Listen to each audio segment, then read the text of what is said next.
Good morning, everyone. Before I give my remarks, I have the honor to bring on Mr. Easy Okodu. Mr. Easy, are you around? Step out briefly.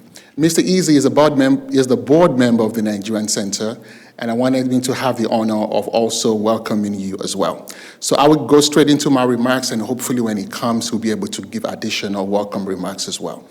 I am Benga Gunji, the Executive Director of the Nigerian Center. The Nigerian Center is a national civic institution advancing social justice, culture, and opportunity. And we have the greatest honor to be a steward of the Nigerian and the Nigerian American brand story, which is an incredible, extraordinary contribution that has come out of the continent of Africa to this United States. I want to thank every one of us for coming out this morning to this congressional briefing on Nigeria. Just looking at the diversity in the room speaks that Nigeria is an important topic to every single one of us. Some of us Nigerians, Nigerian Americans, and non-Nigerians or Nigerian families or friends. So it's an important topic. So we are thankful for that. And I think about this remarks, and I really want to anchor it on this premise that when history repeatedly have shown us, as proof to us, that when Nigeria and the United States collaborate, what happens is we have a deeply connected world, we have a deeply empowered world, and we also have a more prosperous world. When Nigeria and the United States collaborate, it advances prosperity not just for both countries. It becomes a global blueprint. It becomes a force for good, an enduring, potent force that the whole world can actually glean and learn from. And we see that happen over and over again. The Nigeria and United States friendship and partnership spans several decades, and we see that expression in governance, in trade, in cultural exchanges, in all spheres of life. And there are times that specific relationships have been tried.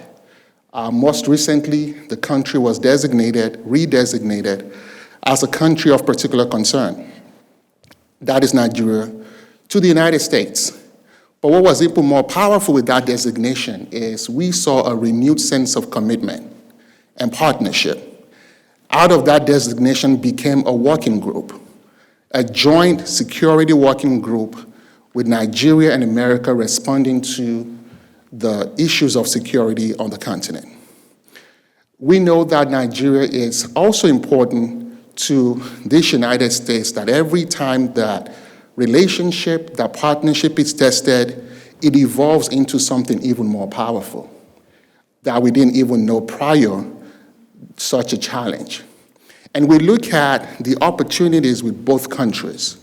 Between Nigeria and the United States, we are looking at a population of 500 million people.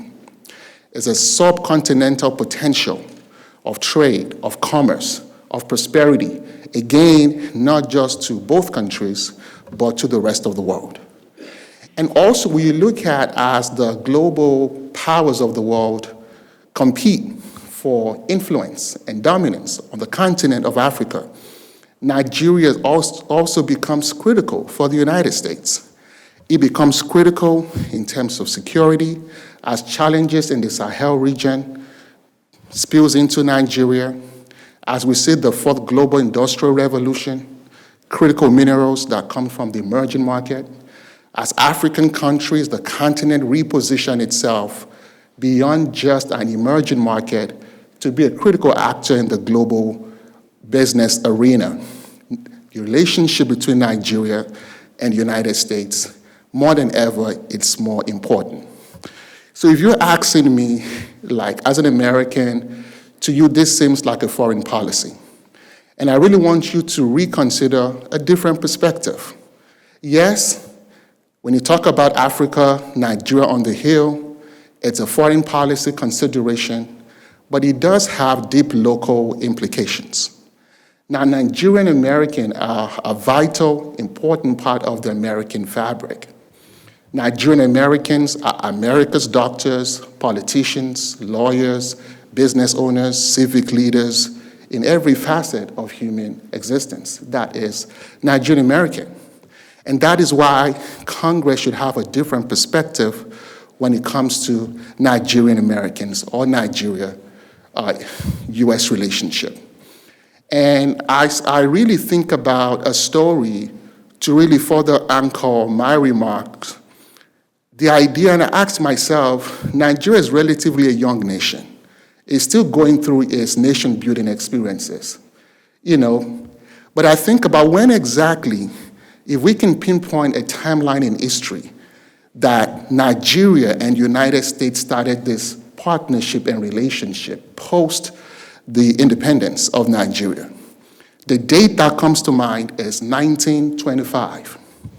In 1925, what was then a colonial Nigerian eastern part of Nigeria, annexed with Cameroon, a young man came from that region to this United States of America. He started his journey in West Virginia. He came to Howard University and ultimately made it to Lincoln University in Pennsylvania. That young man in 1925 went through the American age, the golden age, up to the Civil Rights Revolution explosion. He was inspired by the ideals of American democracy as the country even asserted itself, approaching the World War II as the global force for freedom around the world. That ideal was anchored also with the civil rights movement of the Northeast region and across this America. It went back to that region, and it helped to liberate and create the most potent, powerful Black nation in the world. Ladies and gentlemen, I'm talking about Dr. Nnamdi Azikiwe, the very first president of Nigeria. Can you see what the Nigerian-American partnership is? This singular man, this singular experience led to the creation, the freedom of Nigeria as a nation, but the largest, most populous Black nation in the world. That relationship helped to establish a sense of identity for every Black person, not just on the continent of Africa, but even for Black people in America as they look to the world and they look about models for self-determination, actualization, and identity. They look to Nigeria, they look to Ghana, and those influences came right here because of a partnership that would happen. Again, we have seen over and over again that when Nigeria and the United States anchored their partnership in friendship, in collaboration, not just both countries, but the rest of the world benefit. And if you think about all of this, the fact that we are in the capital today, Nigeria used to have a congressional caucus, as was mentioned earlier. We don't have one anymore. I think more than ever before, we need one right now. And we want that caucus to be bipartisan because Nigeria is just too big of a country, a subject matter not to have a dedicated Nigerian caucus, bipartisan caucus on the Hill. And that is why the relationship of Nigeria and America truly, truly matters a lot. So when we think about this partnership, what we did was look into our community. If you would ask me, what is the state of the U.S.-Nigerian partnership, I would say it is ambiguous. Because one day they are best of friends. Our First Lady is the most respected woman in the world. It's a great country of doctors and lawyers. And the other day, the words that shall not be said in this hallowed ground has been described of Nigeria's relationship with the United States. So we really wonder, is it a friendship? Is it an adversarial relationship? Is it a problematic relationship? The fact is, we do not know. And I'm saying, if there's any country in the world that has given us immigrants, allies, the opportunity to be a part of the legislative process, is this United States of America. If there's one country that has given us the opportunity to remove ourselves from the spectator seat and convene our own congressional briefing to really help advise and inspire Congress as they evolve this new dimension of this relationship, it is this United States of America. So we reach out to our coalition partners. We reach out to NAPAC, the Nigerian American Public Affairs Committee. We reach out to NPAC, which is a partner organization to AMPA, the Nigerian American Physician Group, the advocacy arm. We reached out to the U.S.-Nigeria Trade Council, which is a forefront lead organization in U.S.-Nigerian trade. We reached out to U.S.-Nigeria Law Group, which is an important actor when it comes to policies affecting both countries. Like, why don't you hear from our own subject matter experts? We are thankful that there is now a joint working group, but imagine if these individuals that are about to come to the stage are actually the one in that working group. We also reach out to our elected officials across the country, and very soon at some point you will be hearing from Ms. Carol Kazim, Nigerian American rep in the state of Pennsylvania. There are elected Nigerian Americans all across the United States of America. What about if this caliber, cadre of leadership are in that bipartisan, in that joint working group? We have a more expansive perspective. Again, the time of sitting to spectate, we are done with that. Now we are in the driver's seat. We want to architect what this new relationship is going to look like. And very soon you'll be hearing from our wonderful panelists to help inspire what that dimensions could look like. Thank you so much for listening to me. There are a lot of lights here, so I can't see all the faces. Do we have Ms. Carol Kazim in the room yet? Not yet. Do we have Mr. Easy in the room yet? Okay. Can you please welcome the board member of the Nigerian Center to give some remarks?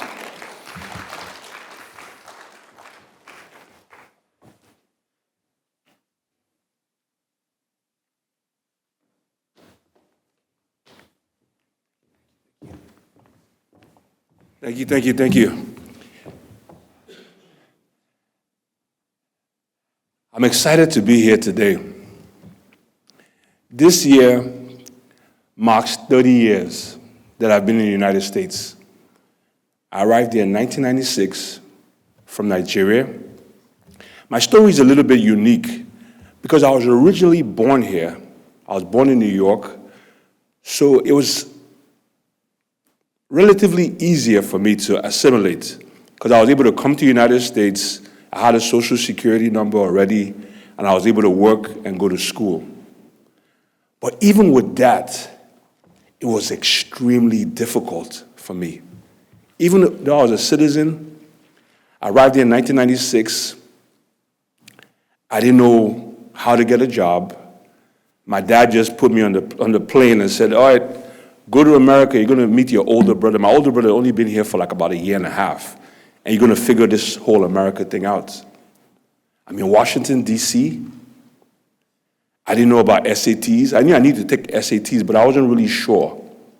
I got a job washing dishes. Just trying to figure this thing out was so difficult. My older brother was here, but it was like the blind leading the blind because he just arrived a year and a half ago, and we're just trying to figure this whole thing out. But now, fast forward to 2026, we have the Nigerian Center. The minute I heard about it from Benga, I immediately wanted to be involved because I understand the struggle. Even with being a citizen, even having access to financial aid, even having access to all these things America had, I didn't know the know-how. There was nobody to guide me. And the Nigerian Center is here to guide us. They have videos, they have loans they give, they have all these things they give.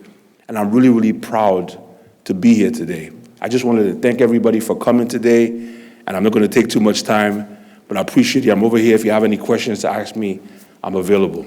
Thank you so much. Can we appreciate him a little bit more, please? Can we? Thank you, sir. I'm going to do 1 minute, one more check-in. Do we have Rep. Karakazim in the room? To my right, to my left. I'm happy to turn it over back to you, Ms. Nkechi Lechi.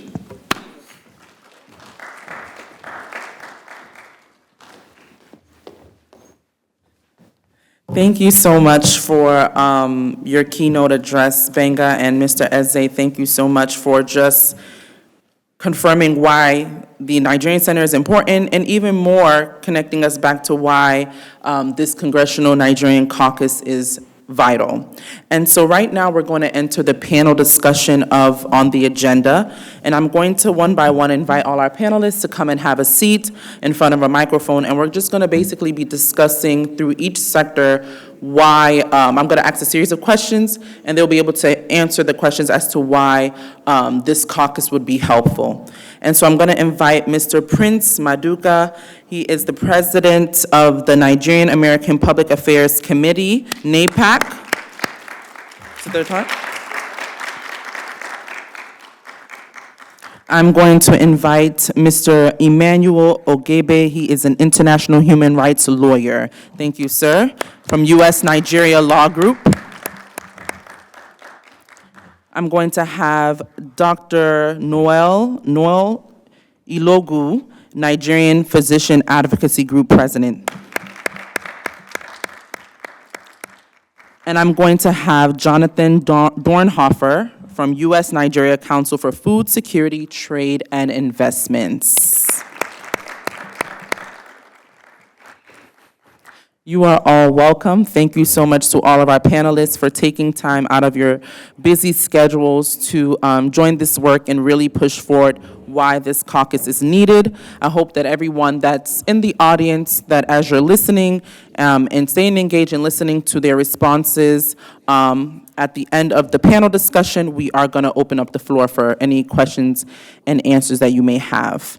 And so I'm going to start and ask each representative here to please introduce yourselves and your organizations and the work that you do, starting with Mr. Prince. Thank you, sir. Good morning. Thank you so much, Ms. Nkechi. Good morning, everyone. Let me first of all appreciate the Nigerian Center for the work that they have been doing in our community. It's been a pleasure collaborating with them over the past couple of years. So once again, I want to thank you for the work that you're doing, including you, Nkechi. Thank you so much. I am Prince Maduka Nkuku. I am the president of the Nigerian American Public Affairs Committee, NAPAC. NAPAC is a 501c4 organization that was formed in the year of 2011 for the purpose of advancing the social welfare of the Nigerian American community. A couple of years after the formation of the 501c4, there was a need to add a charitable component to it. So we went ahead and added the 501c3, which we call the foundation, and their focus is on charitable work. A few years after that, we realized that we need to participate in politics. So we went ahead and added the what we call the 527s by IRS code. 527 allows you to contest and support elections. So with that, we are positioned to support Nigerians who want to contest for elections. And to date, we have successfully supported, promoted no less than 15 to 20 Nigerians in different positions across the United States. And that includes the shadow representative here in Washington, D.C., Dr. Owelewa. We have Carol Kazim in Pennsylvania. We have people in Georgia. And recently, we just had a young man in Texas move from city council to state legislature. In Illinois, we had a very good try at the Congress. And so, as you can see, we have mayors, mayor in California, we have mayor in Colorado. So the Nigerian community is coming along as far as elected positions is, and then that is where NAPAC is playing its own role and contributing to the development of our community here in the United States. So at the end of it, you would see that we hold seats in American boardrooms and legislative chambers, while we also maintain a deep personal ties to families and communities across Nigeria, back home in Nigeria. So we are the bridge. NAPAC is at the forefront of making sure that Nigerians here in the United States is the bridge between America and Nigeria. So we have a position we're in a position to make a difference in the relationship that is beginning to emerge between Nigeria and the United States. So Nigeria is important because part of the topic of today is why is Nigeria important to the United States? Some of the reasons, we're going to go deeper into this as we progress in this briefing. As stated earlier by Mr. Benga, Nigeria's economy and democracy is the biggest in Africa. So with that said, you have to expect the Nigerian immigrant community here to be at the table when things are being discussed about us, and that's where NAPAC comes in. We figure that it's okay to have other people represent you, but if you do it yourself, you do a better job. And NAPAC today is responsible for the communication between even non-Nigerians who are contesting elections and where we have a high percentage of Nigerians. NAPAC is in the forefront of building relationship with those communities, and we believe that this election cycle will even have a better outcome. So with that said, I will yield, and we will, as we delve more into the subjects of this briefing, I'll be able to share more share more facts with you as to why NAPAC is in the position that they're in and where Nigerians are playing important role in the American politics. Thank you so much. Thank you, sir. Thank you so much. And thank you for all the work that NAPAC is doing as far as making sure that a lot of Nigerian Americans are become elected officials. And I think that speaks powerful to the whole purpose of the Nigerian-U.S. relationship. So thank you so much. Dr. Iglo, please, you can go. Thank you, sir. Good morning. My name is Dr. Noel Ilogu. I'm president-elect of the Nigerian Physicians Advocacy Group, NPAG.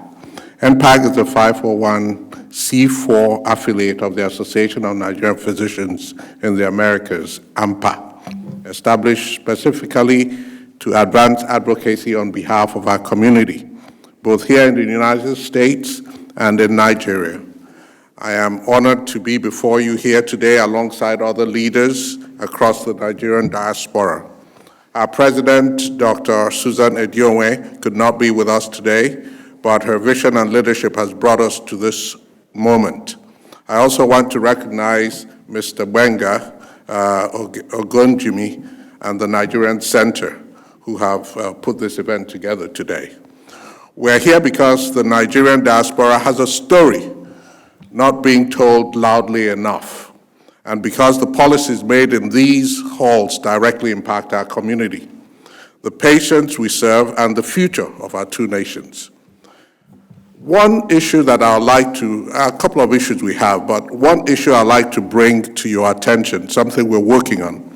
Last year, NPAG came to Capitol Hill to advocate against visa restrictions devastating our healthcare system. We are back because the situation has grown even more urgent. The near total ban on immigration from countries including Nigeria is cutting off a critical pipeline of foreign-trained physicians. Doctor, I'm so sorry. I really want you to get into this and dive deeper. We're just doing introductions first, and then we're going to go back, please. Okay, Thank you. Will I have an opportunity Absolutely, to? Okay. Absolutely, yes, All right, so yes, sir. It's all about NPAG, and we would like to highlight physician concerns and also what we do for the community, because we work both here in the U.S., particularly among minority populations, and also in Nigeria, where we try to advocate health laws that would help Nigeria and ultimately the world at large. So I'll pause and yield for now. Yes. Hope to be back later. Thank you so much, sir. Jonathan, please. Thank you. Sure. Yeah, good morning, everyone, and thanks very much to the Nigerian Center for having me here. My name is Jonathan Dornhofer, Director of Operations for the U.S.-Nigeria Council for Food Security, Trade, and Investment. We're a nonprofit trade promotion organization dedicated exclusively to improving commercial ties between the United States and Nigeria. So we have corporate members both from Nigeria and from the United States, businesses and entrepreneurs and investors who are involved in the bilateral commercial relationship in one way or another. We convene events throughout the year, and we work pretty closely with the governments in both countries to make sure that the issues and challenges facing the commercial relationship are at the forefront of their minds as they make policy. So I'm excited to be here and talk a little bit about the importance of Nigeria to the U.S. from the commercial and investment side, and look forward to talking a little more about that. Thank you. Thank you so much, sir. Yes, sir. Good morning, everyone. My name is Emmanuel Ogebe. I'm an international human rights lawyer. I'm with the U.S.-Nigeria Law Group, a Washington-based firm that works on bilateral issues relating to both countries in trade, development, and in human rights. In 2010, I had to take a year off to work pro bono on the conflict going on in Nigeria. It was supposed to be for 1 year, but it has continued for the last 16 years. That's how serious the situation is. But I do want to say that I was thrilled to be invited for this event because we need to have these sorts of conversations. Nigeria is very important to the U.S., as you all can tell. For example, President Carter and President Clinton and Bush all visited Nigeria. And that shows you how significant it is as a nation. I don't forget when I visited Nigeria for the first time from exile, after I was imprisoned by the military and all of that. President Obasanjo said to me, President Bush has just invited me to the US, and I have no clue what he's inviting me for. Now, remember that Obasanjo had hosted Carter, the first time he was military head of state, and then he hosted Clinton when he was president. So he saw a Republican in office who had invited him to Washington, and he was freaked out. What's going on here? And I said to him, Mr. President, don't worry, you will find a friend in Mr. Bush. And Obasanjo came to Washington, and they had a great relationship. I think Obasanjo visited the US more than any other Nigerian president. But why was Obasanjo picked? It turns out that the US was analyzing, we want to establish a relationship with an African leader. And the first person they proposed was the president of South Africa. And they said, no, this guy is controversial on AIDS. Next was Obasanjo. Obasanjo had hosted a summit on HIV/AIDS and invited all these West African presidents. And he actually hugged a guy who had AIDS. And everyone said, this is, magical. And he was selected not because he paid $9 million to lobbyists. He was selected because he had shown leadership in Africa. And so I say that to say that Nigeria has experienced great relations with the US in recent history. And today we're going to have an opportunity to discuss the situationship that Nigeria now has with the US. Thank you so much, sir. Thank you. So I'm going to ask a question, and this question will be for each speaker, and I think that it will give you an opportunity, Doctor, to talk about NAPAC's advocacy. So from each organization's perspective, what are top policy priorities Nigerian Americans want Congress to focus on right now? Thank you. Should I go first then? Yes, sir. Thank you. From our perspective, immigration reform would be one of such. We would like to see pathways to citizenship, advocating for clear, accessible pathways to citizenship for Nigerian immigrants who contribute to the United States economy. We would like to see some improvement in family reunification.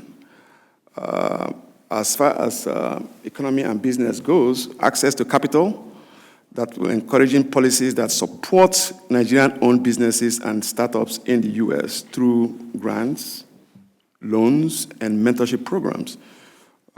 When you come to health care access, which I know that Doctor will be speaking more about, we would like to see equitable health services, promoting initiatives that ensure Nigerian immigrants have inequitable access to health care, including mental health services. And of course, we can't ignore the needs we have in education and workforce development. We want to see support for STEM education in our community, encouraging policies that support STEM education for Nigerian youths and adults, given their strong presence in these fields, because we are in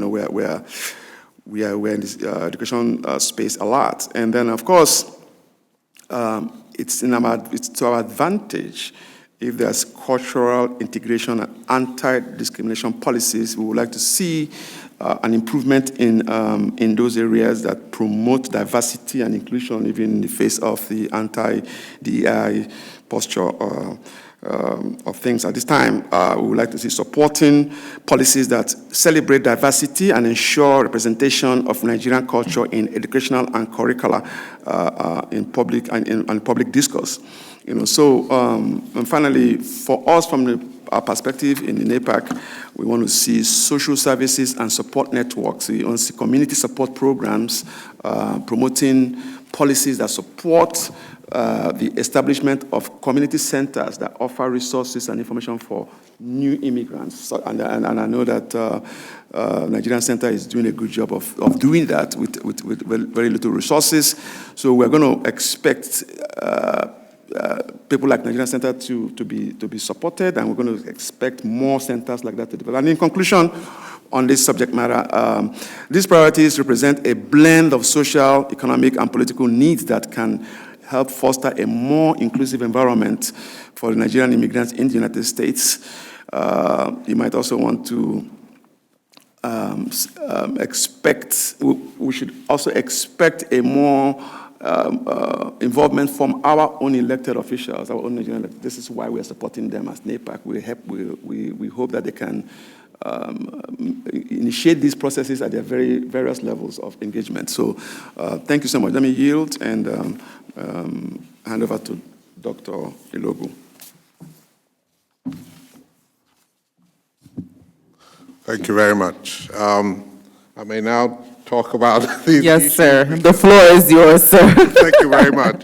It's very important that these issues be brought to the forefront because the near total ban on countries such as Nigeria is cutting off a critical pipeline of foreign trained doctors. Lots of you may not realize it, but we face a projected shortage of about 130,000 physicians in the United States.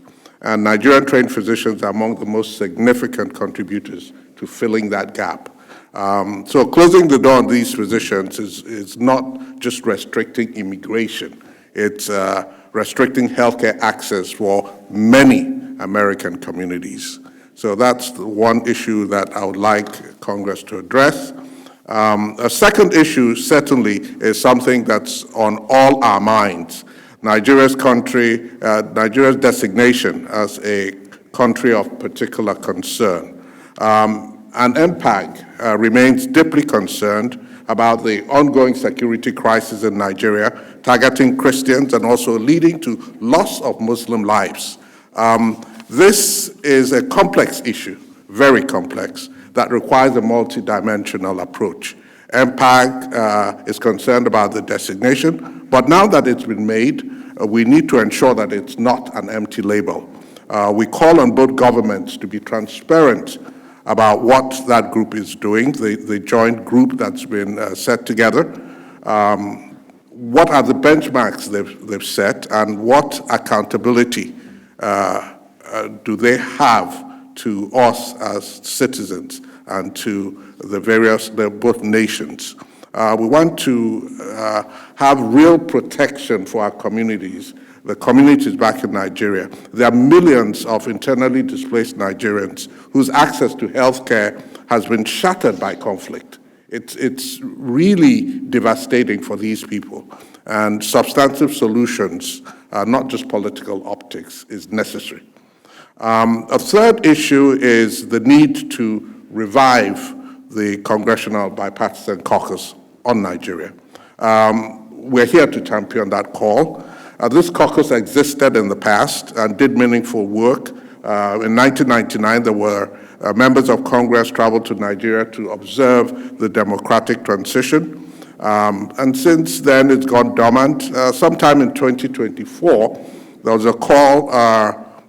We had witnesses at a congressional hearing on Congress trying to address proactively the reinstitution of this caucus. Okay, so we believe that such a caucus will enable people who have some greater knowledge and understanding of the country, and that way they'll be better suited to articulate the needs of the country when they've studied it a bit more and talked to people who live those lives. The Nigerian American community has earned its seat at the table.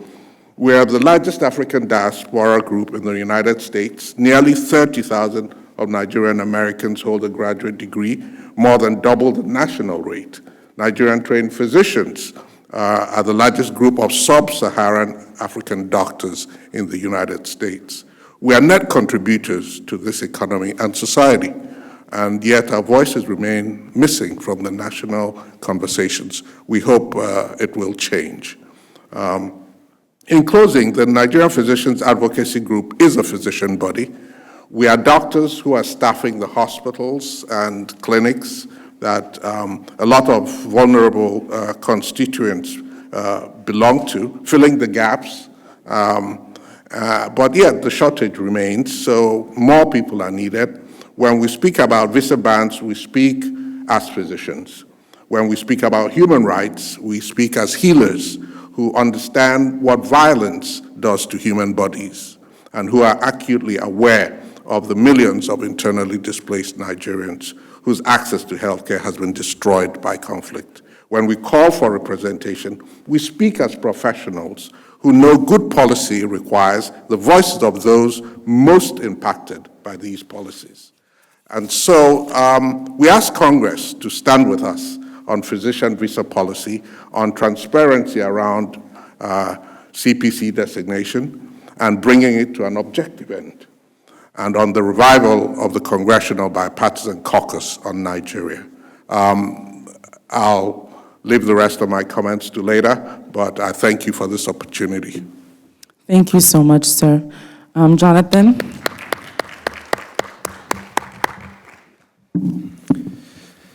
Yeah, I think one of the really important opportunities for Congress and for the U.S. government as a whole is to understand that the importance and the value of the U.S.-Nigeria relationship and the commercial relationship is not one-sided. I think we have a tendency in the U.S. to think that our trading relationships, our commercial relationships with African countries, including with Nigeria, are something we do out of benevolence.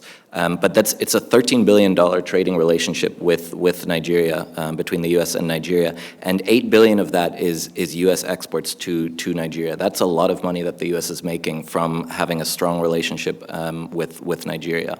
And that translates directly to jobs and economic growth in cities and states around this country. I think that leads to a huge opportunity for kind of a lot of natural members to join a caucus on Nigeria in Congress, because they represent constituents who benefit from this relationship. We have $700 million in motor vehicle exports to Nigeria. That's Michigan, that's Kentucky, that's Tennessee, that's South Carolina. We have exporters of motor vehicles in Maryland and Florida and California. Agricultural exports from much of the central part of the United States, that's about 200 million in exports that go to Nigeria. That's a huge market, and it's a growing market that's going to continue to demand more and more of these products that the U.S. makes. And it's not just the things that we're able to sell to Nigeria, but it's also the benefit that the United States economy derives from strong personal and human ties to Nigeria.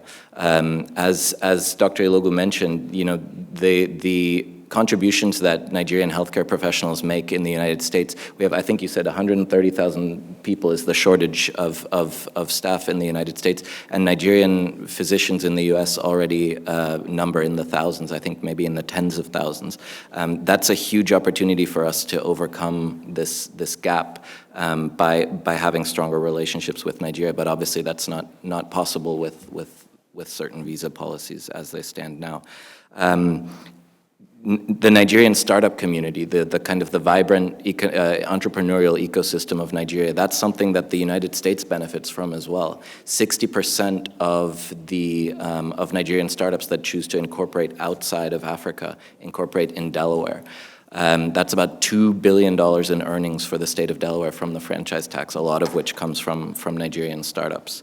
And then I think there are about 800,000 Nigerian Americans, even just by the strictest definition, in the United States. Those are huge contributors to the economy of the entire country, but especially sub-regional economies in Houston and Dallas and Atlanta, here in the DMV. And these are people who are coming to the United States and contributing to the economy, starting businesses, creating employment, creating jobs. Companies that we're all familiar with, like the scheduling company Calendly, were founded by Nigerian Americans. I think a lot of us are familiar with John Olajide in Dallas and the Access company that he leads. These are tangible benefits that our strong relationship with Nigeria brings to the U.S. economy, to U.S. Job growth and economic growth. And what I've tried to do here is sketch out a little bit the contours of what the geographic spread of a congressional caucus on Nigeria should look like. These are representatives and senators from states and districts that benefit very tangibly and directly from having a strong relationship with Nigeria. It's a relationship they shouldn't ignore. And even though a lot of the challenges in the U.S.-Nigeria relationship come from policies out of the executive branch of government, I think if more people on the Hill are aware of the benefits that a strong relationship with Nigeria brings, I think that a caucus on Nigeria would bring a much more forceful oversight function from Congress and from the Hill on what the administration is doing on policy towards Nigeria. So those are just some of the things that we focus on at the U.S.-Nigeria Council to ensure that trade and investment between our two countries can continue to flow freely and grow, because it's a huge opportunity, not just for Nigeria, but also for the U.S. Thank you. Thank you for that response. Yes, sir. Yes, so I first came to Congress when I came on exile here 29 years ago. And at that time, we were trying to get the attention of Congress to restore democracy to Nigeria. When that happened, some of us, walked away. I started my firm and all of that. And we didn't know that things would get as bad as they are now, where we're needing the attention of Congress again. I should point out, going back to what the Prince mentioned about his group, that it's great that we have support for Nigerian Americans in public office. I know that one year I just Googled, I saw a bunch of guys, and I just sent them a donation. I don't know them personally. Only one of them has ever been in touch with me. But we can't be talking about having a Nigerian American caucus when we don't have a Nigerian American congressman. That's on us. It's not on anyone else. Okay? We have a Somali immigrant as a congresswoman. We have an Ethiopian as a congresswoman. For our population here, we have failed. And I hope that, we can fix that. Now, with regard to the U.S.-Nigeria relationship, let me point out something very significant. In December, January, and February, the U.S. intervened in 3 countries militarily. All 3 countries were OPEC countries. All 3 countries were low-volume producing countries because some of them were under sanctions. Of those 3 countries, only one's leadership is still intact, and that was Nigeria. That shows you the importance of Nigeria. Now, let me give some historical context so we understand what's going on. From December to February, there have been 6 high-level delegations to Nigeria. That shows you how important Nigeria is. In December alone, there were 2 congressional delegations. It hasn't happened before historically. The last time there were 2 back-to-back congressional delegations to Nigeria was in June 2013, after the Chibok abductions, and I went with both. So there is a heightened interest in Nigeria now. I will point out something very significant, which is that when Chibok happened, President Obama deployed 80 troops to Chad. And we asked, why Chad? They were like, well, in case they tried to bring them to Chad. And when we asked informally, they said, well, we don't trust the Nigerian military. We can't send our troops in. President Trump has sent 200 American souls into Nigeria. I want us to understand that that is putting their lives on the line on our behalf. And so we need to understand that in context. Now, do we need a U.S.-Nigeria caucus? Yes, we do. And we did have one until very recently. Sheila Jackson Lee, of blessed memory, and Steve Chabot were both, a Republican and Democrat who co-chaired that caucus. It's very saddening that we lost her a little over a year ago. But this was someone who was so animated about Nigeria. A Nigerian wouldn't have done better in Congress than Sheila Jackson did for us. I remember her calling me one day and saying, look, Emmanuel, where are my people? You guys need to come. We need to have a press conference. And so I called around and we came. And I remember saying to our community here in Washington, D.C., is it the job of the Congresswoman to call us, or is it our job to call the Congresswoman? Do you know that was the last phone conversation I had with her before she died? And so I realized that, sometimes when some people are about to go, they walk with an urgency. And later on, you understand why that happened. And so we have great shoes to fill. But let me tell you, it wasn't until I went for her memorial that I understood her. There were a lot of people who said, she's, very impassioned, she's this, she's that. She schooled in Nigeria. She spent a year studying in Nigeria in the 60s, in the golden age of Nigeria. And that's why she loved Nigeria so much. Her character was Nigeria. She was really firebrand like Nigeria. And so I think it is time for us to raise Nigerian American congressmen. I want to wrap up my remarks by pointing out that, as my colleague here mentioned, the U.S. trade balance is $8 billion in favor of the U.S. That's not good for Nigeria. When President Buhari came to visit Trump in 2018, at that time, our trade balance from 2015 was $500 million in favor of the U.S. Nigeria had only exported $32 million to the U.S. And during that meeting, Trump got Buhari to sign an agreement to buy grain from the U.S. And that's why it shot up to the $8 billion he's referring to now. Now, here is why I said that policy and that agreement was destructive. The Nigerian farmer in the Middle Belt has already had his farms destroyed by herdsmen.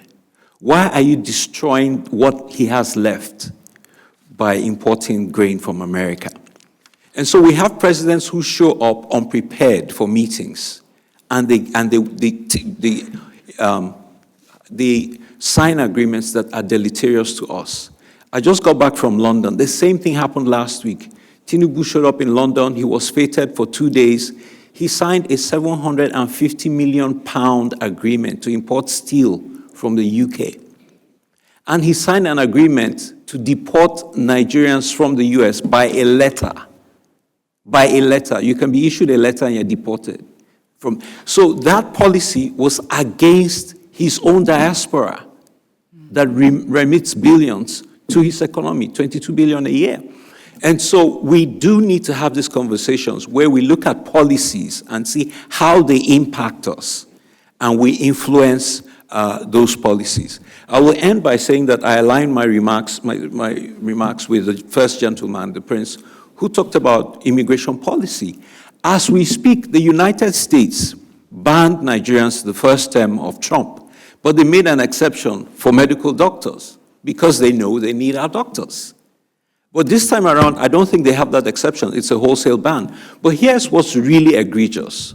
While you're saying, Christians are being persecuted in Nigeria, all of that, the United States banned the airlift of thousands of Nigerians who are in refugee camps in Cameroon last year. Under the previous administration, 97 refugees had been airlifted to the US. And then this administration came in and banned the airlifts. Unfortunately, after 12 years, under international law, after 7 years, they're eligible for resettlement. They've been there 12 years. And unfortunately, a few weeks ago, some of them were taken back to Nigeria, and Boko Haram attacked them and killed them after spending 12 years in a refugee camp waiting to go to America. So again, we have to interrogate America and say, listen, you can't be saying this and doing exactly the opposite. I know the Nigerian Center has been campaigning for TPS for forever. This is the time when they should implement TPS because the conditions are rife. Thank you. Thank you so much, sir. Thank you. And my next question is kind of connected to where you left off, sir, and this is and I would love to ask you, Mr. Emmanuel, this question. How can diaspora communities, I know you were very instrumental in the previous congressional caucus with Congresswoman Sheila Jackson, and you mentioned that she called and said, "Where are my people?" And I know that even during the times when we were working on our TPS campaign, some of the feedback we got from USCIS or DHS was they didn't hear enough noise from our people. And so my question is, how can the diaspora communities, and this is for everyone, but I would like to start with Mr. Emmanuel, how can diaspora communities serve as strategic partners in shaping effective U.S.-Nigeria policy moving forward? Thank you, sir. Yes, of course, the first thing is elect a Nigerian American to Congress. But here's the thing. What I've noticed about Nigerians in diaspora is that we're great individually, but we're not great collectively. Everyone is his own king and kingdom, and we're not able to work together. Now, a couple of things that have happened illustrate this. The first was we were trying to get Boko Haram designated as a foreign terrorist organization. Like, how complicated is that? It's a terrorist organization. It blows up people. It's killed people from 15 countries. We started a petition to designate it on the White House website. Do you know that the State Department asked Ambassador Campbell to find 20 Americans to write to oppose it? So 20 American professors wrote opposing the designation of Boko Haram as a foreign terrorist organization. This is the first time a terrorist group has had this many academics on their side. And the thing is, if you go to Howard University, if you go to Maryland, you will find, if you throw a rock, you will hit 20 Nigerian American professors. And none of us was in that discussion. I was the one leading the effort. And I never forget the fact that an American professor was one of the signatories who signed our petition on the White House website. We were looking for 100,000 signatures. We didn't get up to 10,000 to designate Boko Haram as a foreign terrorist organization. So fast forward to Trump term. Trump banned Nigerians from the US. I was like, finally, this one affects all of us. So Nigerians will rally. We started another petition on the website. We didn't get 20,000 Nigerians to sign a petition to unban them. So we do have a strong lethargy in our community. If you have a party and Owambe Nigerians will show up in full color, if you want to have a discussion of this nature. I mean, look at this place. This place should be full. So what needs to happen is we mustn't give up. We must have these conversations. They must not be one-sided. In other words, there must be a free flow of ideas. Don't come with an agenda, and we can make progress. But if you come in with an agenda, we've taken, this is our position, no change, we will not make any traction. And of course, again, political activism, we have to have that. But let me add one quick thing, the doctor is here. They are doing great work, and we need to appreciate that the brain drain is a gain to America and a loss for our country and our people. Because guess what? The American who goes to medical school has loans to pay. The Nigerian who trained in Nigeria got a free education from the Nigerian government. And instead of, serving his people, America has poached him. So America is stealing intellectual property from Africa for their healthcare system. Now, the good thing I like about them is that they go back to Nigeria and they do medical interventions. I'm working with one of their teams in Nigeria next month. We're bringing victims of Boko Haram from the north to the southeast so that they'll get medical attention. But I want to point out that unfortunately we have a situation where the groups are so southern focused that they go to southern communities where they actually have the capacity to take care of themselves and neglect the north. I'll end with a funny story. I have some, medics from my church here in the US who went with me on a medical mission to Nigeria in 2014. And so recently they went for a medical mission in Lagos. And from there, they were coming to the north to join me to do a medical mission. All the Nigerian American doctors who came with them said, no, don't go to the north. They'll kill you. They're killing people there. And the girl said, no, I've been to Jos before. Oh, my goodness, you've been to Jos? And that just shows you that the South, there's such a disconnect that there's more Americans doing medical missions in northern Nigeria than there are Nigerian Americans doing medical missions in northern Nigeria. So we need to fix that as well. Thank you. Thank you. Jonathan, you can have the floor. Thank you. Yeah, I mean, since I'm not a member of the diaspora, it's hard for me to say. But I think these kinds of events, something like this is exactly the kind of thing that the diaspora can be very strong on, speaking with one voice and speaking collectively and demonstrating to members of Congress, but also members of the administration and members of the public, the impact that U.S. government decisions have on the U.S.-Nigeria relationship, and the added benefits that a stronger relationship can have for U.S. citizens, for the U.S. as a whole. So yeah, I think as Emmanuel just mentioned, it's that the struggle to speak as one voice, sometimes not showing up and not being in the room, that's often a big lack. And so being able to speak collectively and convene events like this, I think that's something that can be impactful and powerful. Thank you. If I may add to the discussion and agree that we all need to get involved. I think that's something that we should spread, the news we should spread among our communities and among our families. We need to get involved. If you stay on the sidelines, things don't happen. I can understand some of the issues Nigerian families have, especially when they come over here. They're very interested in fulfilling their primary objective. And as human beings, our primary goal is often sustenance of ourselves. So a lot of them are so much involved in trying to work and provide for their families, they hardly have time to devote to greater cause. But the more we understand that by getting more involved and being involved in the greater cause, we can alleviate some of the suffering and some of the work that we have to do eventually, or some of the work our children have to do. And we've got to look beyond ourselves. We have to look beyond ourselves. We can't afford to be too selfish, otherwise we're going to self-destruct. So I think on the political side, on the medical side, getting involved is goal.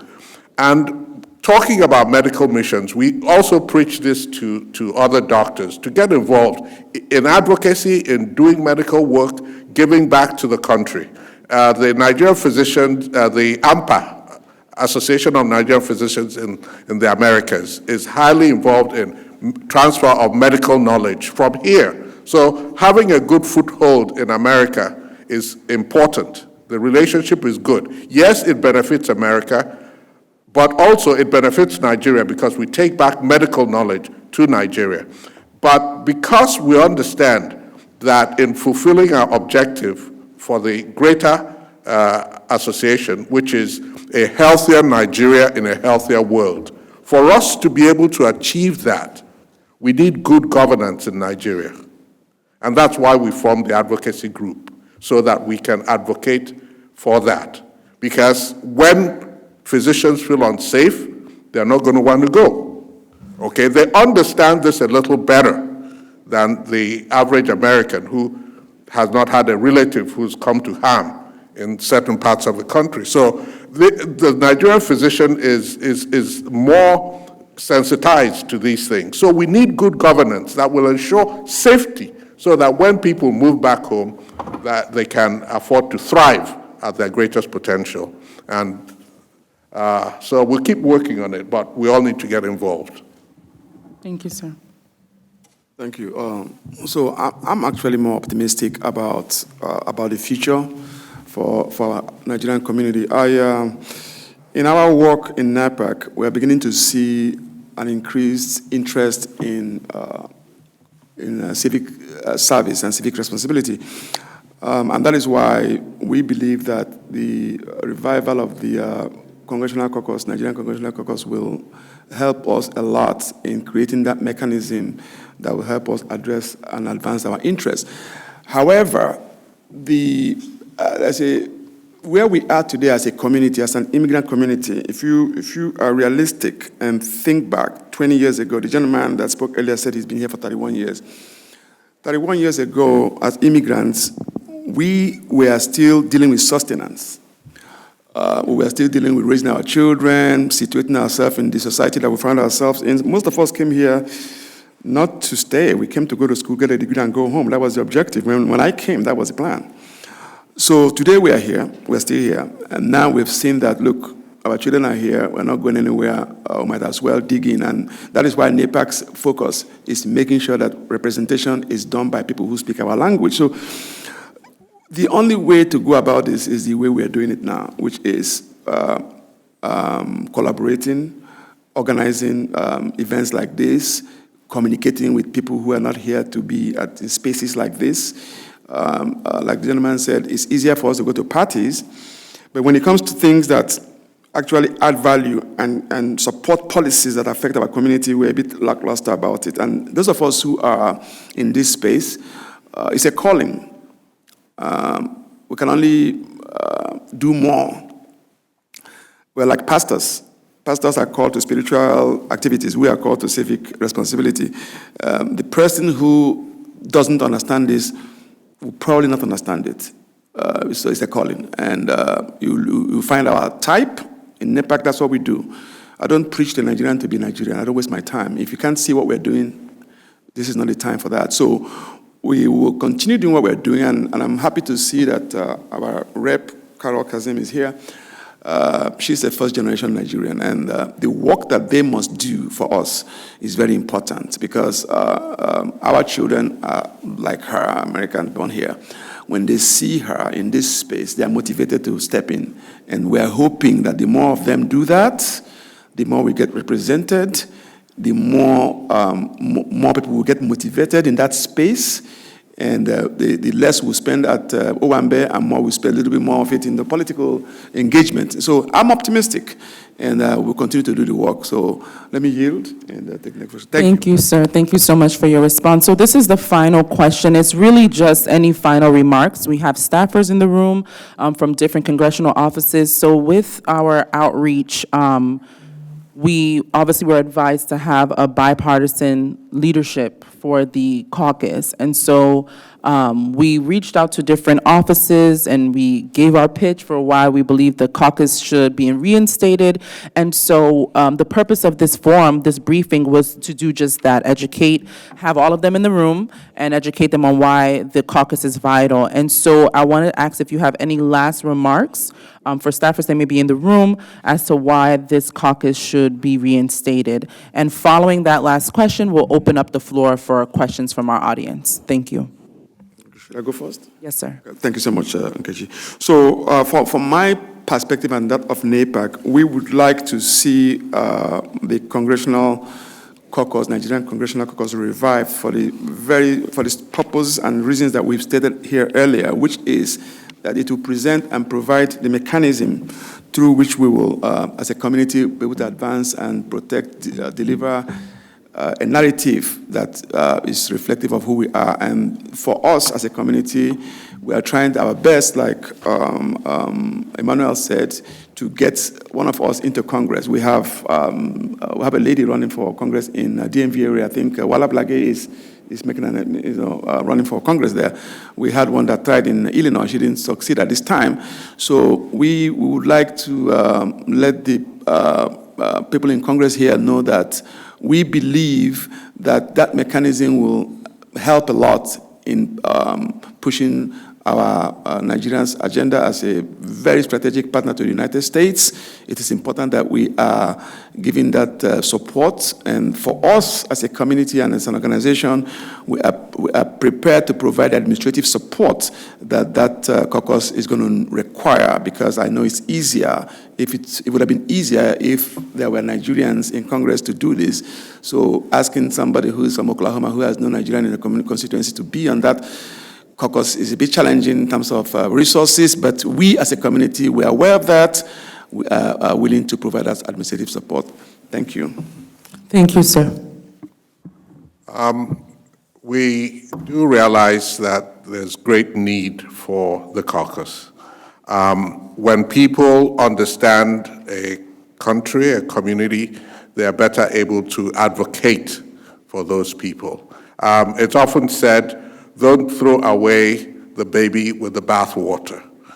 Yes, we have issues in Nigeria. There's security issues, governance issues. But if people understand the country, the people, talk more to the people who actually live those lives, they're going to be better advocates for us. And they will also benefit. So we need to understand that Nigeria is not monolithic. You know, the security concerns in the north is different from that in the middle belt, is different from that in the south. So when you hear different narratives, some people get confused. If we had a caucus that understand, they'll be better able to address it. It will also enhance Nigeria-America relations to the benefit of America, so it becomes a bilateral relationship that works best for everybody. And yes, we do need to champion and support those people who support our cause. Thank you, Thank sir. you. I think what members of Congress and staffers on the Hill, what I'd hope they take from this also is to look a little deeper and realize that Nigeria presents such a huge opportunity for U.S. engagement and the U.S. relationship.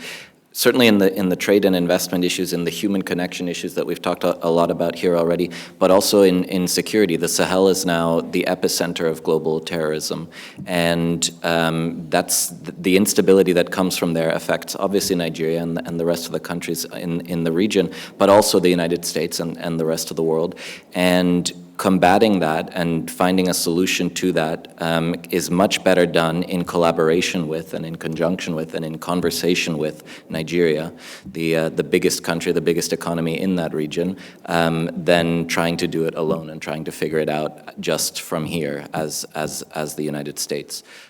So a congressional caucus on Nigeria that understands those opportunities in people-to-people connections, in economic relations, but also in security cooperation and true cooperation, a true bilateral dialogue on that.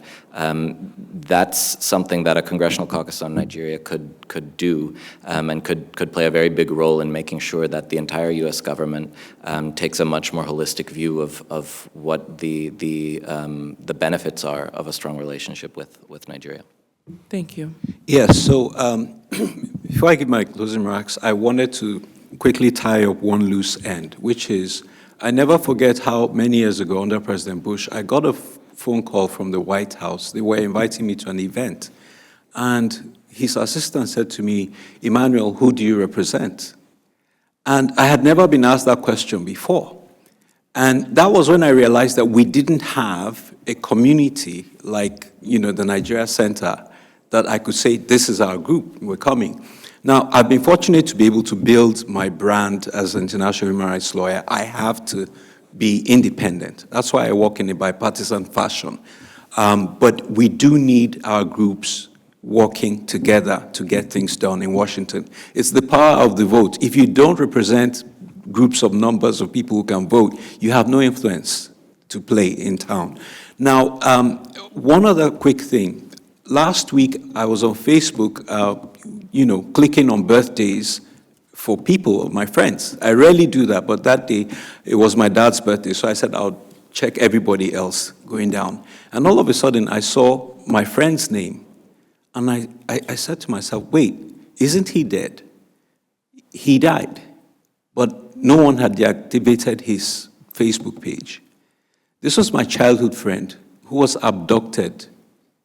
A ransom was paid, but by the time they released him, he died because he didn't have his inhaler with him while he was in captivity.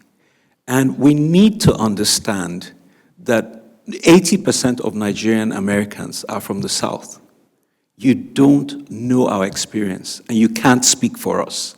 And so when I speak, I represent Nemo and others who have died and who are not being spoken for by the rest of you who don't know our story. So having said that, let me say to the congressional folks that Nigeria is very important to the US because Nigeria played a key security role in Liberia, which is the only African country that has American DNA. Nigeria spent over $12 billion protecting and bringing peace to and stability to Liberia. Nigeria was boots on the ground for the US so that US soldiers didn't need to die. Nigerians died for America in Liberia. So America owes Nigeria a moral debt. And now that Nigeria is in a predicament, America should work with Nigeria on that.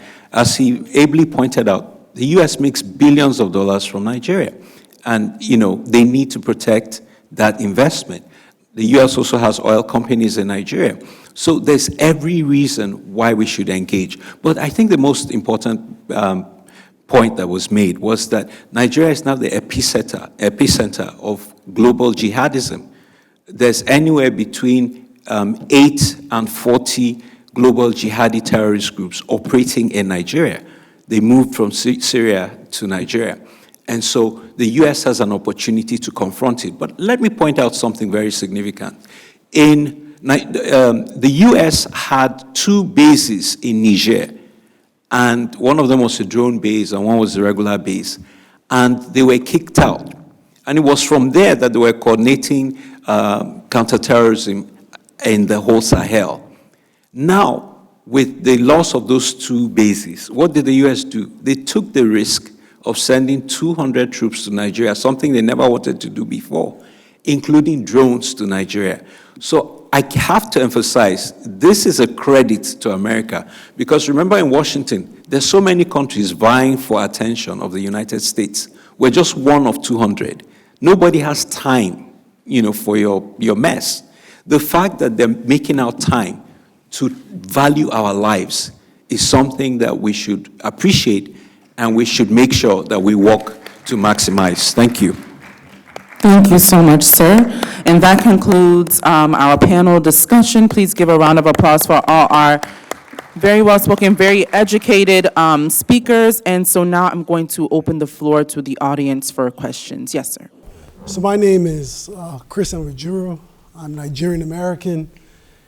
And it's been 10 years since I've been back to Nigeria, but in a couple of days I'm going back to contest for president of the Federal Republic of Nigeria come 2027. I believe in international collaboration and international cooperation. I believe in strong private sector growth and strong economic growth. And I believe in diaspora engagement. And I believe that the United States and Nigeria have a strong connection, a strong partnership that has lasted for so long. And I believe in the coming days and weeks and months and years and decades ahead, our partnership is going to be crucial, going to be consequential in the coming days and in the coming years ahead. So I believe the CPC designation by the United States of America is very important, but I also believe that there's a lack of leadership in Nigeria. I believe there's a lack of political will. I believe there should be, in order to reduce insecurity in Nigeria, there should be refocus on the 4 defense strategies, which are internal security, military reforms, what else? And border defense and international cooperation as well. But I believe that also there are underlying issues as well as far as corrupt forces within our security architecture that need to be addressed. But I believe that we should continue this dialogue. It's a great dialogue we're having. This congressional hearing is very important.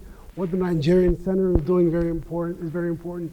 Our panelists here have shed light on very important information that we all need to hear and we all need to reflect on as well. So, but I think for this, I'm thankful for this whole session convening, and we look forward to future engagements. Thank you. Thank you so much, sir. Thank you.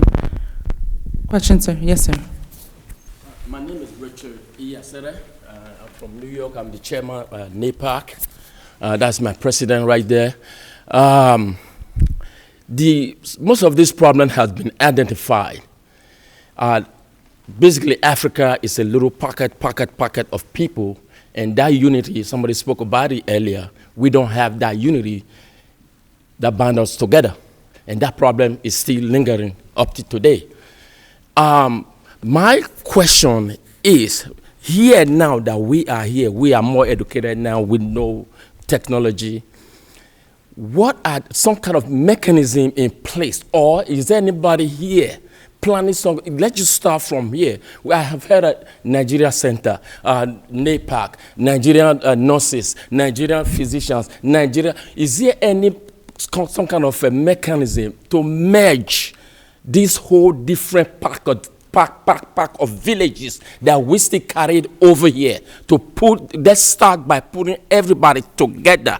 Is there any mechanism? Is there anybody working on that? Is there any idea on how to put this whole different little packet together so that a project like this can be achieved? Without that, we're not going to be able to achieve that. I just want people to start thinking about that, on what we can do to, first of all, merge all of us together so we can have one voice. Anybody have any answer to it? I would love to put some. I could very quickly, thank you so much, sir, for your question, because it's very important and vital. And there actually is a Nigerian coalition, and you have representatives from the Nigerian coalition on the as panelists. And so even prior to the most recent CPC designation, Nigerian Center, NAPAC,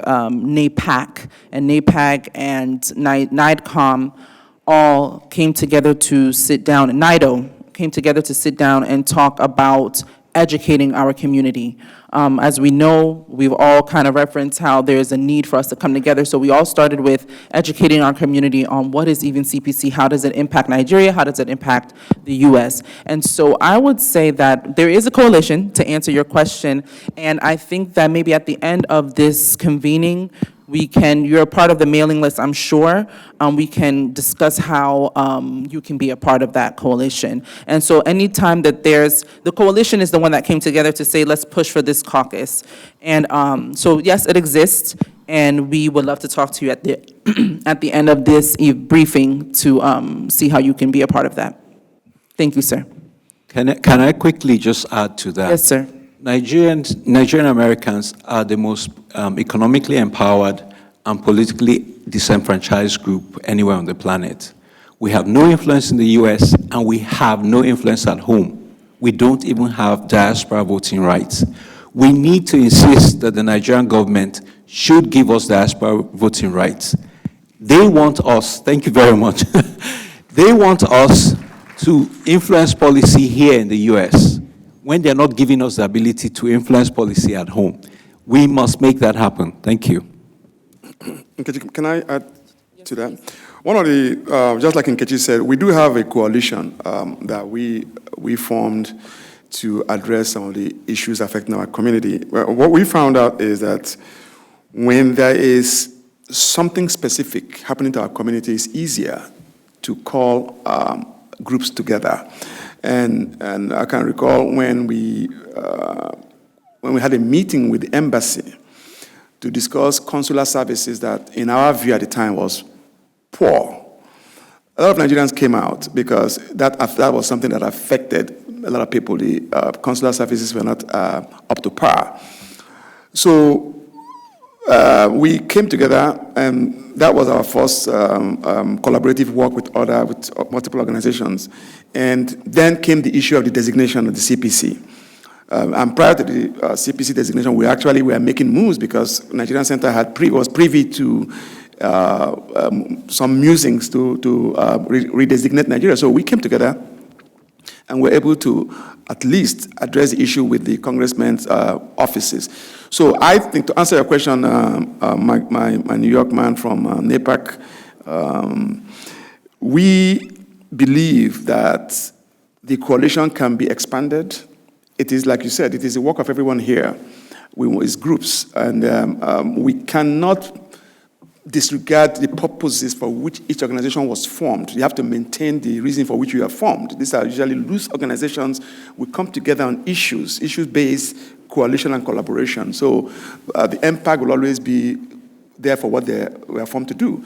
NAPAC will always be there for what we are formed to do. The socio-cultural groups, one challenge we are having is to penetrate our faith-based organizations. For whatever reason, they fail to understand that Martin Luther King was a pastor on whose backs we are riding. So all of us here belong to one church or the other, one faith-based. So we need to get past that and penetrate that. There's a block. And that is where we have the largest Nigerian population, where we can influence the most. So it is our hope that our faith-based organizations will join the effort. Once they do, it's game over, because we have one. I don't want to say their name here, but one of those organizations has 900 parishes in the United States. Can you imagine if they're activated? So let me yield. Yes, sir. Did anyone else on the panel? Yes, sir. If I may add that, yes, the NPAG, Nigerian Physicians Advocacy Group, is part of the effort to form a coalition of diaspora groups, and certainly will be more powerful. Like you said, we can't merge because we all represent individual focus, but our overarching goal is the same: a better Nigeria and a better world. So we as individuals and as members of our organizations need to preach that message of service above self. Because what happens with a lot of Nigerian groups is that no sooner do they form, individuals are highly opinionated. Before you know what's happening, it disintegrates. So we as individuals need to preach service above self so that we can stay together as our organizations and achieve our goals and not just make it about ourselves, and also to ensure that we're working in collaboration for the greater good. And that's my comment. Thank you. Did you want to contribute? Anybody else? Yeah, I think this is a practical challenge to us. Let's launch a campaign, One Nigeria Voice, or One Voice Diaspora, and let people sign up on an individual basis. And what we're going to do is, one, advocate for diaspora voting rights, and two, advocate for the issues that affect us in this community. Let's launch it in the next few days. Let's see how we can get people to respond. Just an idea. Thank you, sir. Thank you very much. I think that beyond launching a campaign, by the way, I'm Dr. Lillian Agbegbe. I'm the chair of NAPAC DMV. I'm also a public health practitioner. And one of the things I will say for public health is smoking was not always banned. Many years of advocacy before we get to the place where you can't smoke in some public places and things like that. So I'm not always discouraged when something hasn't happened yet, because I think that there's an opportunity for progression and for things to change. The first time I came to Congress, I was living and working in New York. And we came to advocate against Ryan White funding courts that was going to impact the state of New York. Then I was in Texas and I came to Congress. I've come here to advocate for human trafficking laws. I've come here to advocate for intimate partner violence laws. I know that this is the seat of power. And it is a culture for me, so I can come and do it. This is not something that Nigerians are familiar with or that they're used to. And so we're holding, even though those of us who have been here forever, we hold on to our Owambe parties, we hold on to our faith communities, because that's what we're used to. Now, the way we are going to change that culture is for every single person individually. Look for an opportunity in your cultural organization, in your faith community, not to have a full-blown meeting, but to take 5 minutes during an event. Oh, by the way, I do have this person here who wants to say something. So that we begin to understand that we need to move from presence to power. We are visible in every place that we ought to be visible, except in the political front. And it's a culture we don't have. We don't have the culture of volunteering our time. We don't have the culture of donating for people who are running for office. We don't have the culture for running for office. It's going to take us time. We need to be strategic, and we need to take small wins. It doesn't have to be a big campaign. Your church meeting, somebody speaks for 5 minutes, somebody's 50th birthday, somebody's 70th birthday, somebody's housewarming. It doesn't matter what it is. Let's begin to have those conversations and begin to think that we need to be present and we need to contribute. Thank you. Thank you. So right now, thank you so much for your response. So right now, I'll have, we can have questions after Executive Director Benga. Thank you. Thank you so much. Before you go, please hold on. At this moment, I want to have the honor to bring to the stage, all the way from Pennsylvania, Rep. Karo Kazim.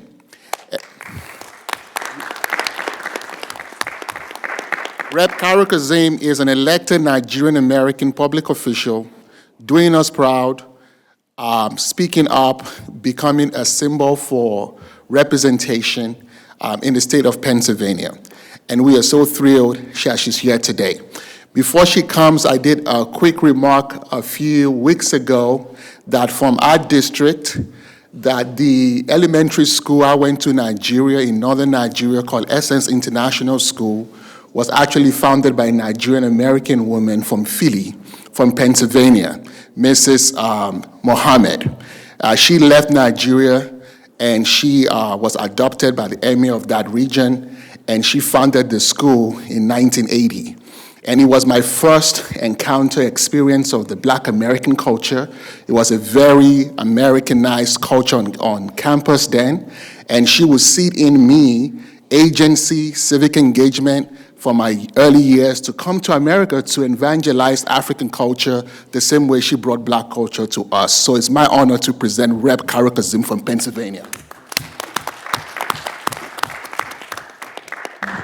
Good afternoon, everyone.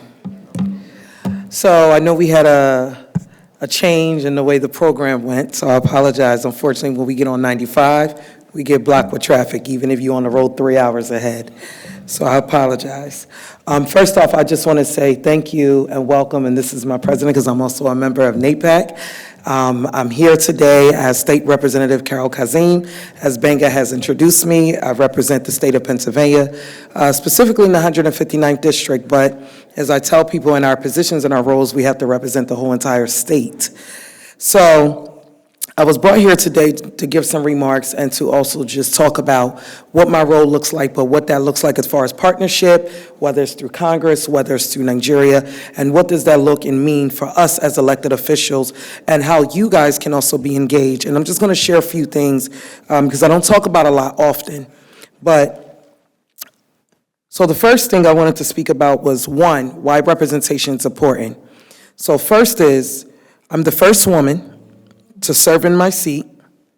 I'm also, to date, the only and first Nigerian American elected, but also the only person in the African diaspora that represents the whole entire state to this very date. We need to change it, though. And then third, I'm also the youngest woman that still serve in the state of Pennsylvania on the state side, whether it's House or Senate. And I want everyone to understand, because I know we talked about representation and leadership, it was not easy. It wasn't easy, one, because I never ran or sat in a public official seat. And many people said, well, Carol, you're jumping 5 steps ahead. How we do it, the way it's supposed to go first start in the committee. And I said, well, if you knew the God I serve, second, if you knew the blood I come from, we jumped 10 steps. So you're even lucky I went 5 instead of 10, because 10 I probably would have been in U.S. Senate. So, but I'm saying that to say that sometimes when you see things taking place, not only in your communities, but also globally, it prompts you to want to step up. Many people asked me to run, whether it was from Congress to Senate to House. I didn't want to. I was interested in politics of the way things went as far as policies, but I never saw myself specifically sitting in a seat. I was an advocate and I was also an activist. My job and what I was focusing on was combating global poverty through education. It was also fighting injustice across the globe, especially here in the United States, and even across my state. Whether that was reforming the criminal justice, whether that was reforming things in the police department and the policies, whether it was reforming our education system, even if it was around rights. All of those things were my priorities. I was also a trauma-informed specialist, so one of the things that I did was diffusing gun violence, diffusing crime, and bringing trauma and inform as an awareness. So that was not my lane. But one day when I laid down and I was watching something taking place in the House here in D.C., at that moment something woke me up and said, it's either you're going to do it now or you're going to always watch your people suffer. And that's when I said, okay, I'm going to do it. I called one person. I told someone else. I didn't know what I was going to do. I didn't even know how to do it. I realized there was no information given on how to even run. Nobody had any blueprint on the paperwork you needed or anything. So all I did was I said, okay, I'm going to pray about it, and I'm just going to go ahead. I wanted to step out, but something said you can't pull out now. I didn't know how far out it was actually going to change things. I came against a 40-year family dynasty that was actually currently sitting in that seat. So I wasn't just taking down one person, I was taking down a machine. I was also going against the status quo because that dynasty had other contributors that they were a part of in the state and throughout the United States, believe it or not. They were meeting with investors across different countries to bring in jobs, to bring in trades, to bring in all types of different stuff. Now, I said I never ran for a seat. I was thinking about advocating for the people. I didn't know at this point, now I was going to be having investors at my table and talking to them about, let me talk to you about Nigeria. And I'm going to tell you how that goes. But here I am. We beat all odds with the support of God, with the support of many, few I know that is here. Here I am. Now, economically, because I heard the speakers talked about Nigeria, how that can change things between Nigeria and the United States. Nigeria, believe it or not, for those who didn't hear already, is already one of the largest trading partners in Africa. In Philadelphia, Pennsylvania, because we have one of the largest ports, we still have not secured contracts. And that is right now what we are trying to do. I'm currently even talking with the World Trade Center about trying to establish tours to open up the doors that what they may see in the media is not always what it is, where they can connect with farmers, where they can connect with business owners, where they could connect with people directly in Nigeria. A lot of those individuals that they think is a problem, like I told them, you don't even know China has already been sped up. Other places, Europe is they already have gained to everything. What is America's problem? We think we too good. That's what I told them. I'm only talking about what I said to them. Now, I know that together we can work to strengthen commerce, like we have already been doing, expanding opportunities for businesses, and foster innovation that benefits both of our nations. One of the things that I just did recently, we had a meeting, and somebody came and said they wanted to bring something around oil. There's a lot of conflicts in my area about that. But one of the things that I talked to them about when this person came to me who has a business, almost $1 billion business, and they said, this is what I want to do. They brought up all of the presentations, and just so you know, you can give me all the pictures. That's never going to faze me. I need to read the papers. That's one of the things that we have lacked. When I hear my brother here talks about the contracts that were secured, the problem with that is that we don't read. We don't read what's in front of us. What we hear is the dollar sign. If you ask me, greed is one of the reasons why we are where we are right now. And that was what exactly put us in a place of lack of trust, in addition to security, but it's the greed. It's the greed. If we read the papers, we would know what we signing our people up to, and we would know what exactly we're selling. I met with a governor directly in Nigeria, who I invited to come down. I won't say his name. And what I said to him is, hey, why are you making all these different contracts? And his thing is, if you have the money, I'll give you this too. And I said, is it the FD? He said, we need the money. I said, how do we need the money when we are the largest trade in the African diaspora? We're not broke in Nigeria. I don't have to live there to tell you we're not broke. So where are you not following the dollars? Something you're doing you're not seeing either. And you're here to talk to us about how we can expand the land. He wanted to get something going with the port. So I'm saying that to say that if we start to come to a place where we're reading and we begin the partnership and the unity my brother talked about, then we will actually see Nigeria in a different map. So that's the one thing. Now with that individual with the oil, he brought up all the different gas companies, Shells, BP, everybody. And I asked him one question. Do you know where they get all their oil from? I think some Europe. No, not all. Do you know where Russia get theirs from? Couldn't answer some of that. So I said, who exactly is putting into this business that you want to put that you keep telling me is going to be a global boom that's going to bring billions, trillions to America? And he said, this investor and that investor. And I said, I need to speak with those investors. Then I said, okay, now we had a meeting with those investors. And I said, where do you live? One said, I live in the Middle East. One said, I live in East Africa. One said, I live here. And I said, well, how did you get here? I said, so you have oil directly in your neighborhood. Why are you doing business way over there? Then they said, now you need to be in foreign affairs and global trade, I think he told me. He said, come over there, sister, now you want to see about what oil we're selling. But I brought that up because I said, hey, did you see about Nigeria? Yeah, but, the leadership and I said, but do you know that some of the people that you are already in business with is getting their stuff from over there? And he said, I said, so you'll save money.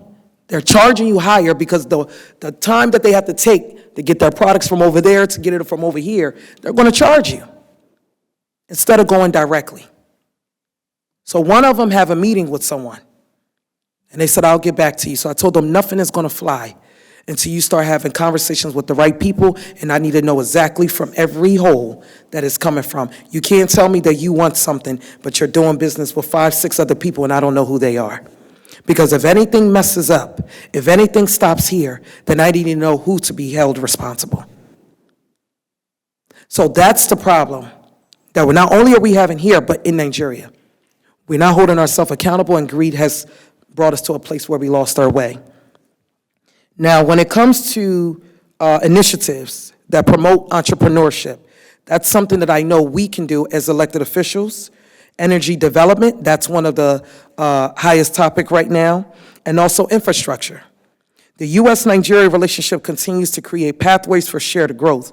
Now, across this nation, and our president here can testify, and he already spoke on it, that we have elected officials, some that are currently running, some that are currently sitting in a seat. I'm one. And we have folks from school boards to city councils to county governments and state legislators. And we need someone in Congress. And I pray that we put someone in Congress. Don't look at me because I'm not sure if I'm going there yet. So I still have stuff to hand over there in PA, but I've been conversation with everyone, so we'll see where we go. But Nigerian Americans are stepping into leadership and public service. These leaders bring with them a powerful combination of cultural heritage, professional excellence, and a deep commitment to community and development. Local government is where policy meets people. It's where decisions are made about education, public safety, housing, economic development, and health. Nigerian American officials currently right now bring unique strength to all of these roles. They bring a global perspective rooted in two vibrant democracies. They bring cultural values centered around education, family, faith, and community responsibility. And we also bring entrepreneur spirit that drives innovation and a problem solving. So what does that mean? Recently, we just passed a legislation, which some of you guys probably know because you probably met her. She's originally from Pennsylvania, but she's been raised and doing work here in DC. The Crown Act, that actually pushes for legislation around not discriminating against, your hair. And it was prompted because majority of the time, black women faced discrimination of how their hair is, and we went through burning chemicals and putting perm and so forth just to be able to look like what society told us to look. But what's important about that is it's not just the legislation itself, it's actually who brought it to the table. That woman is from Ghana. If you actually know her name, people just call her Dr. Oz, she's actually Ghanaian. She was just raised here. Her herself, who being an advocate, was the representation. And you know what's crazy about it? Even though she meets with different individuals to try to get this bill passed, nobody never even took the time to ask her, where exactly are you from? Your name is all. They just know they're trying to get certain things for pictures. But she was passionate about it. So the fact that a woman from the diaspora, who does not sit in a public official seat, who came back home to the state of Pennsylvania, which is not an easy state to pass a legislation like that, who was able to get something like that signed into law as of 2 days ago. I stood with her right there next to my governor. He did not understand the meaning. He didn't get it. He did his research. And I was proud of her.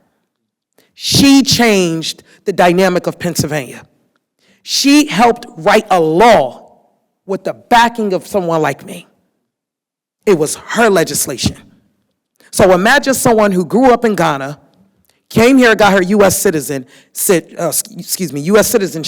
and actually put a law in place here in the state of Pennsylvania, and then she's on her way to the next state. Because the goal is to pass it as a law throughout the whole United States. Now, like I said to her, take that back to Ghana and get some work done too. So there's no excuses for any of us. If she grew up where she grew up and she came here and made a law in the state of Pennsylvania, a woman from Ghana who's our sister, there's no excuse. Now, why couldn't she go back home and make other legislations? Because what we just talked about. She was able to get it done. So we are actually shaping America. We are changing the way things are moving here in this country, and we have the ability to do the same to bring collaboration between our countries. Another thing is the trade, the port. We have one of the largest ports in my state. And I know for a fact we can and we will secure contracts. That is the goal. Imagine what that can do, not just in Pennsylvania, but throughout the United States. Because the things that come in and out throughout that port goes throughout everywhere throughout this country. So just imagine if I can help secure the contracts from Nigeria directly here, that changes the dynamic. So I'm saying all this, I'm sorry to hold you guys up because I was supposed to speak before they spoke, but things had happened. But I want you guys to understand the importance of it. We're not up here just having a conversation. The reason why I'm bringing all these things up is because I'm expecting you all to move in action to do something after everything that I'm bringing forth to you. Because not only am I in a seat, but I also need the backing of you guys to come forth with the ideas, with the strategies, to say this is what we need to do. And then not only are we talking about doing it here, but also going back home to meet with those leaders. Because it was once I brought that governor, once I brought some of those representatives here and had to get on them, we had a separate conversation. We had to move all the American citizens out of the room, and we had to have our own personal conversation, and we had to fight for a minute in the room. I did. We had to, because I was not happy with the way things are moving back home. But I had to have a conversation with them to let them know, what are we doing? And I asked them, what exactly is your goal here today? We have not sat down and came up with a plan. So once we put a plan in place and we understand the importance of why we're in our seats, why you guys are in your seats, and them understanding why they are in their seats. Because some of them may feel like they don't have back, and they said to me, well, Carol, You're saying all this, but when we go back home, it's going to be a different story. Somebody would get us, and I understand that too. But that's why it's too many of us here. I think you said 800,000. Actually, because of the census and the way things are now reported, from what I know, it's 1 million. 1 million people. 1 million people in the U.S. I wouldn't even be surprised if it's more, because there's more babies coming out of wombs soon. So there's a lot of babies about to be born. So imagine.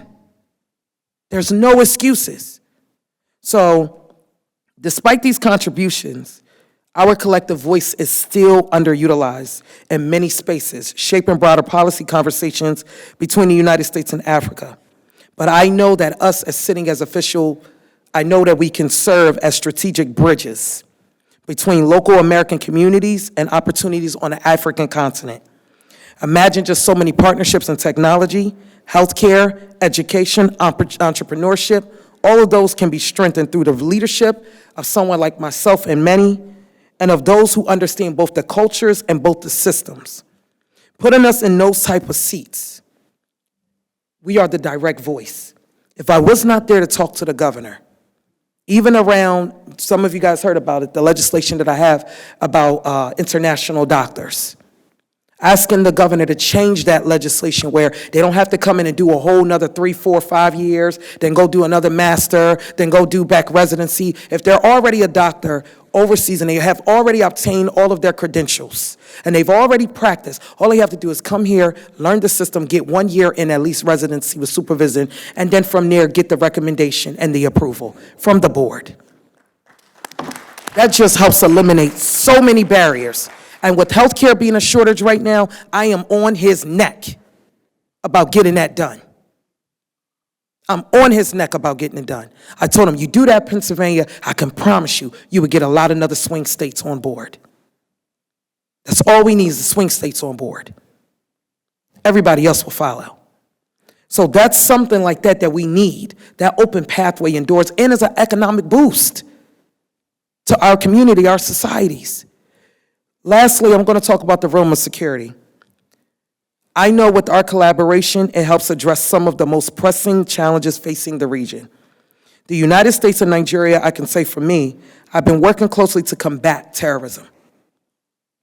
I can't speak to everything to a degree because I'm not in Congress, but unfortunately, I've had to step up like I'm in Congress, even down to immigration. I've had to step up because right now we need that representation. There was once upon a time, a lot of police departments did not work with me because I was at that time being an activist. I did not know the Lord was going to put me there. Now we're all at the table. And we laugh, we smile, we talk about things. I done came up with so many different policies and situations on how to tackle, whether it's ICE, how to tackle responding to calls, whether it's around accreditation, programs, all type of things I never thought we were going to ever get to a place. And now here we are. Sometimes they just call me. Hey, we have this person and we think they might be, not of status. I said, well, if you think, then that means you don't know. So if you don't know, then hang up the phone. Hang up the phone. Then, well, we don't want to get in trouble. You can't get in trouble if they can already see everything in the system. If they reach out, you hold them 48 hours. If you cannot and they don't come, you let them go. That's your law. That's our law here in the state. So send them out the door. Okay, no problem. Instead of holding someone. These are the type of things that comes across our desk. That's not my call, but I'm not going to say unfortunately, but fortunately, the beautiful part is there's been respect that's been able to be built. Even though they once said nobody's going to ever elect someone with the last name Kazim, here they all calling me just all Kazim. They don't even call me Carol, just Kazim. Just Kazim. But I'm okay with that. Because I want them to remember that once upon a time they said nobody would ever be elected, and now here you are having to call me about a million things. But it's those type of representation that is important and is needed here in our country. And I know that with the millions of Nigerians that contribute to America alone, we're not even going to get over there in Europe. But in America alone, through medicine, education, business, public service, and the arts, what are we doing? What are we doing? So what I'm doing right now to help build partnerships, there's few people that's been recently elected in my state on local levels They're not Nigerians, but one is Ghanaian, one is Liberian. And I said, we're all brothers and sisters. I'm still the only female, but now I got all my brothers. I've been pulling their hands, and they're all young. One is 28, one is 25. And they all now been elected, and they all came against it. Carol, you can't do it. Go against status quo. Let them go. I said, they're going to sit in those seats. This one from Ghana is going to sit here. This one from Liberia is going to sit here. Now one of them is the sheriff for the whole county. 28 years old. So now when we come across some of the issues we're talking about nationally, put that on his desk. I want you to read this. Get back to me and see what you think. It's not to say that we come in and we take power. No, we still follow the law and the policies. But if we want to see things change, we come in as voices knowing the challenges. We know firsthand. The difference is I was born here in the U.S. The two of them that I helped put in their seats were born actually in Liberia and Ghana. So like I told them to, there's no excuse. You've been there during your civil wars. So what are we going to do? So I'm saying it to say for the new leadership that wants to come in, and if you think, oh, I don't want to be, I didn't want to. But I see it as a calling, at least for my generation. I don't know how many more years I got left in me. I told the Lord I'm tired. But I know for now, he's still going to keep pushing me through with his strength. So I'm calling on you all who's thinking about running. No, it's not easy. You can't say how things are going to go. But the fact that you put yourself out there just to try, and I pray you win, it will change the dynamic of the U.S. and the representation and the leadership that we come in with. The wisdom that we already have and established, the intelligence, the uniqueness that comes with us, that alone coming inside of a door, a government door, them opening a door, and you coming in and say, nope, this is not going without this. We have a black caucus, but now in the state we have a Latino caucus. Everything that has to do with immigration, the Latino caucus meet, and I'm a part of the Latino. They say, you're not Latino. I said, but I'm an immigrant, so I'm going to see what's going on.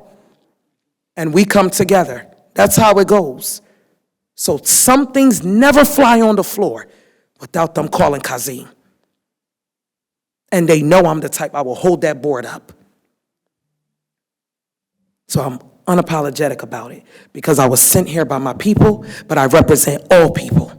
But if I want to see Nigeria be built, if I want to see them represented right, I have to come in correct. I have to come in correct.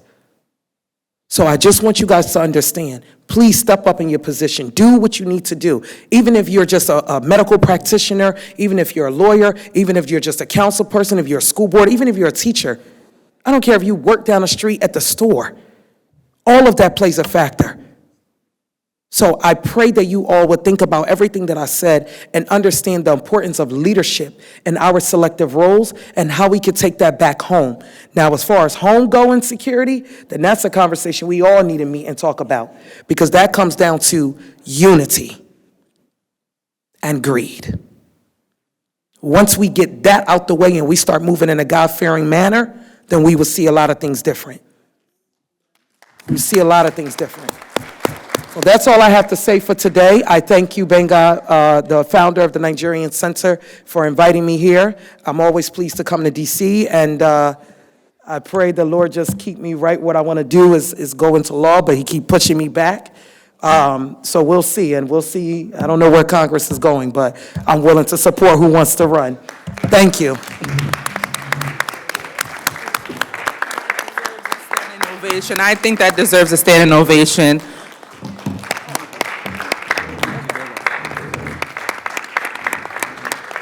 What's up, sister? So we may all have our seats. So this concludes the Why Nigeria Matters, Security, Economy, and Diaspora Priorities for U.S. Policy. Our speakers will be around for any questions that you may have.